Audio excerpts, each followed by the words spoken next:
নমস্কার প্রিয় দর্শক শ্রোতা মণ্ডলী, সমাজা ত্রিপুরা চ্যানেলের পক্ষ থেকে নিয়ে শুভেচ্ছা এবং ভালোবাসা। আমি ডক্টর এসপি গোস্বামী আপনাদের সামনে এসেছি হোমিওপ্যাথি নিয়ে আলোচনা করব।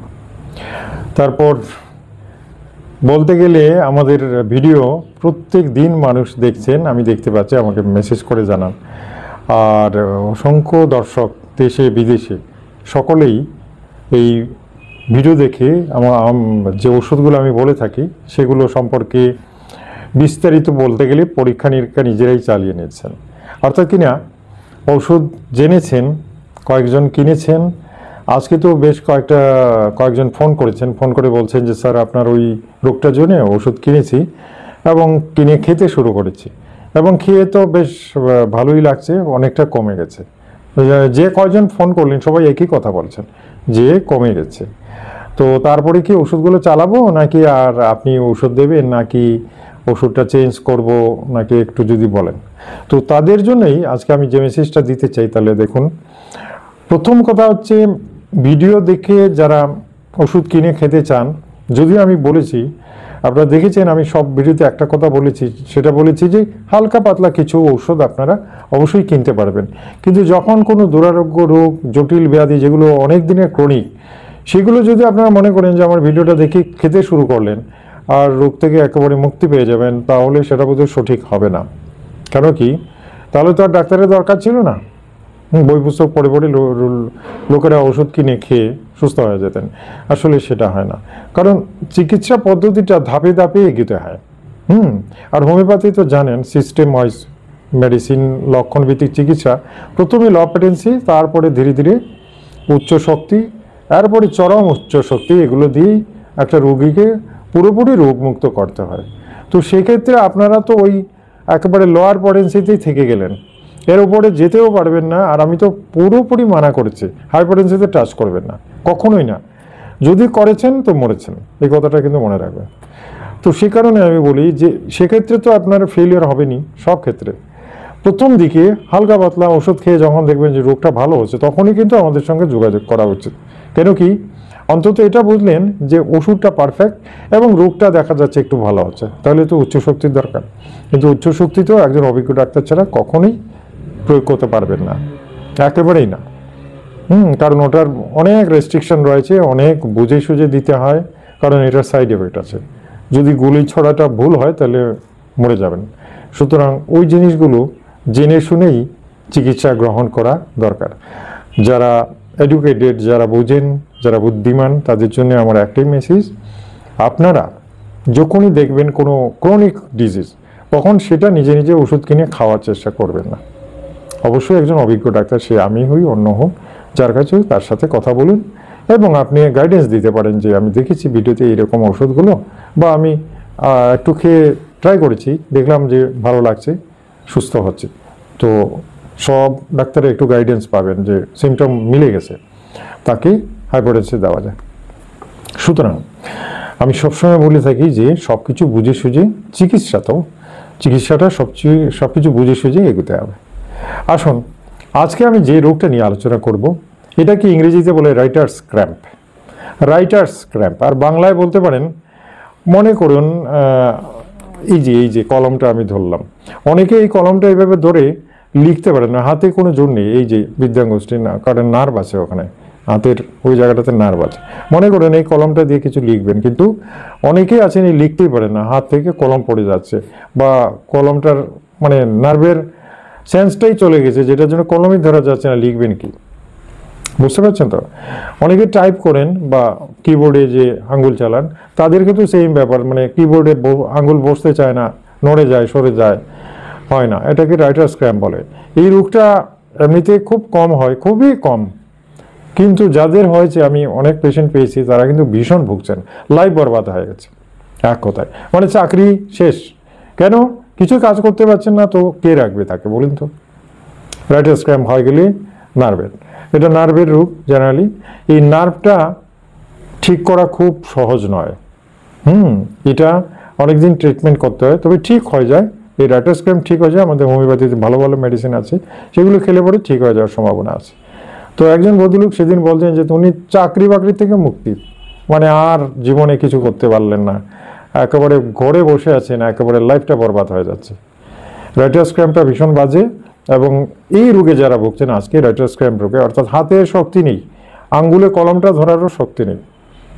এর সাথে আমি বলবো অনেক আছে যে জলের গ্লাস বা এনিথিং, এই শিশিটাই হাতে ধরে রাখতে পারছেন, ঠাস করে পড়ে যাচ্ছে, এটা হাত থেকেই পড়ে যাচ্ছে, মানে তার কোনো শক্তি নেই, বুঝতে পারছেন, তার কোনো শক্তি নেই এইভাবে ধরার। তো এগুলো রাইটার্স ক্র্যাম্পের মধ্যে পড়েই। এগুলোর ঔষধ রয়েছে, অসংখ্য ঔষধ রয়েছে, তবে লিমিটেড। এমন নয় যে প্রচুর ঔষধ আছে সবগুলোই খাওয়া যাবে তা নয়, 2-4-5টে মেডিসিন আছে যেগুলো আমরা দিয়ে থাকি, আর লক্ষণ বুঝে দিতে পারলে তো একদম পারফেক্ট, একটা ওষুধই এই রোগটা সেরে যায়। তো এই যে ব্যাপারগুলো, এই নার্ভের রোগটা অনেকেই অ্যালোপ্যাথি দিকে সাধারণত চলে যান, আর অ্যালোপ্যাথিতে গেলে খুব খুব হার্ড মেডিসিনগুলো দিতে হয়, নার্ভের ওষুধ তো, আর নার্ভের ওষুধ বড় বড় রেস্ট্রিক্টেড মেডিসিন, খুব বুঝে সুঝে দিতে হয়, তা নাহলে কিন্তু শরীরকে একদম একটা বিপদে ফেলে দেবে। মানে নার্ভ একবার যদি ড্যামেজ হয় বা কোনো কারণে নার্ভ যদি এলোমেলো হয়ে যায়, ডিসব্যালেন্স হয়ে যায়, তাহলে মুশকিল, তাহলে ভীষণ সমস্যায় পড়তে হয়। সেটার পরে মানে জীবন রাখবেন আরও ভালো করতে গিয়ে মন্দ হয়ে গেছে। তো এই জন্যই বলি যে শুরুয়াতটা হোমিওপ্যাথি দিয়ে করা উচিত, না হলে পরে যাবেন অ্যালোপ্যাথিতে, কোনো উপায় নেই। তো আমার মনে হয় আজকে যে ওষুধগুলো আমি বলবো রাইটার্স ক্র্যাম্পের, সেগুলো আপনারা ট্রাই করতে পারবেন, অবশ্যই ট্রাই করা যায়, যেহেতু ওষুধ কম, হালকা পাতলা 1-2টো ওষুধ আছে, আপনি ট্রাই করতে পারবেন, এবং আমার মনে হয় এই ওষুধগুলোতে আপনাদের অনেক লাভ হবে, এবং এই ওষুধগুলোতে একটা ভালো রেজাল্ট আসতে পারে।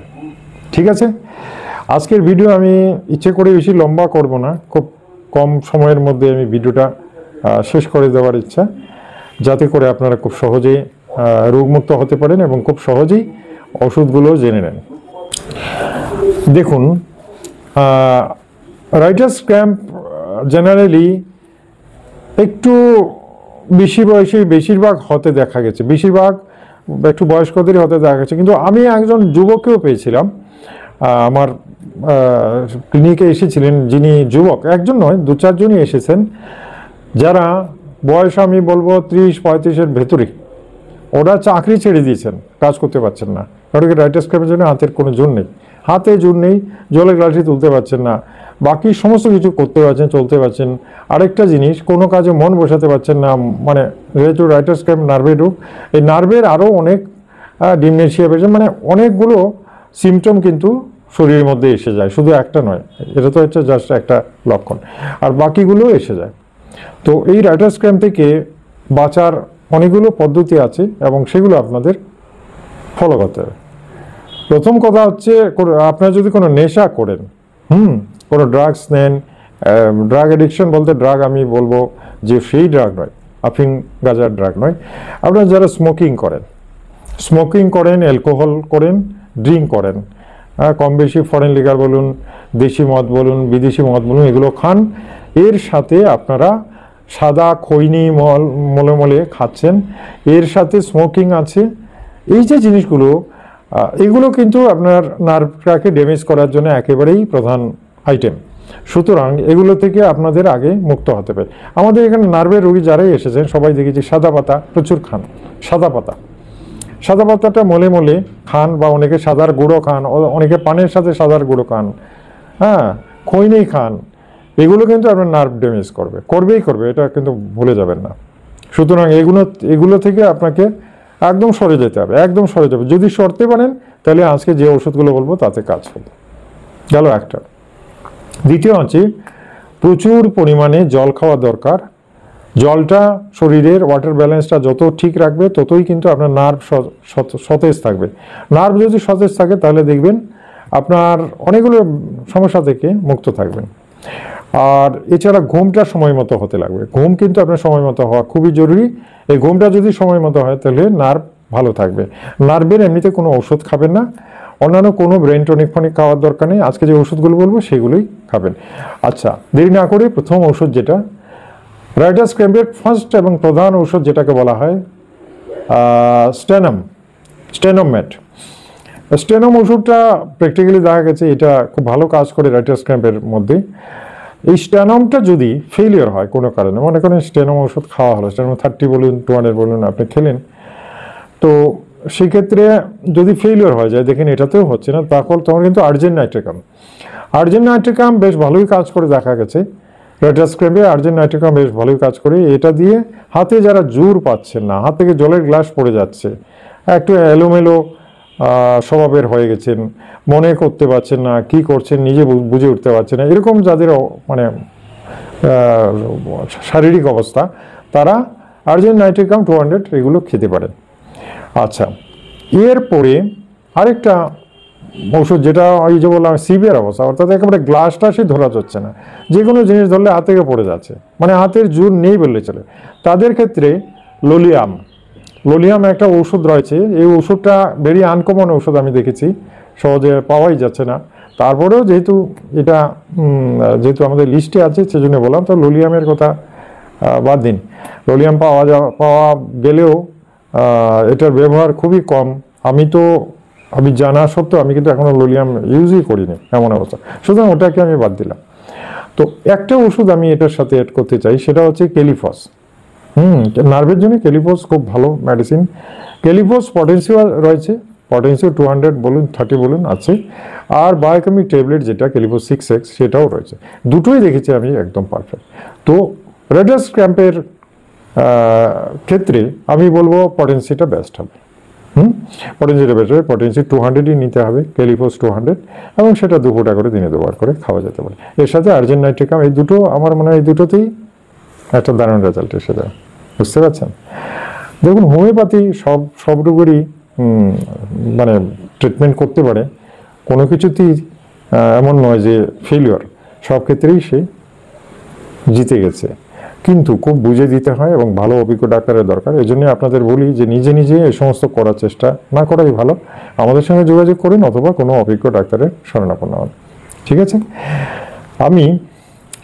আপনারা যারা আজকে আমার চ্যানেলেই প্রথম এলেন, আমি বলবো যে চ্যানেলটাকে সাবস্ক্রাইব করে নিন। খুব ভালো ভিডিও দেওয়া হয় প্রত্যেক দিন, সেগুলো দেখলে আপনাদের অনেক লাভ হবে, নিজেকেও রক্ষা করতে পারবেন, ফ্যামিলির মানুষদেরও রক্ষা করতে পারবেন। ঠিক আছে? আর এই ভিডিওটা ভালো লাগলে একটা লাইক দেবেন, ভিডিওটা শেয়ার করুন অন্যদেরকে, যাতে তারাও উপকৃত হয়। ঠিক আছে? আগামীকাল খুব মূল্যবান আরেকটা ভিডিও নিয়ে আমি হাজির হচ্ছি। ততক্ষণের জন্য বিদায় চাইলাম। নমস্কার, ধন্যবাদ।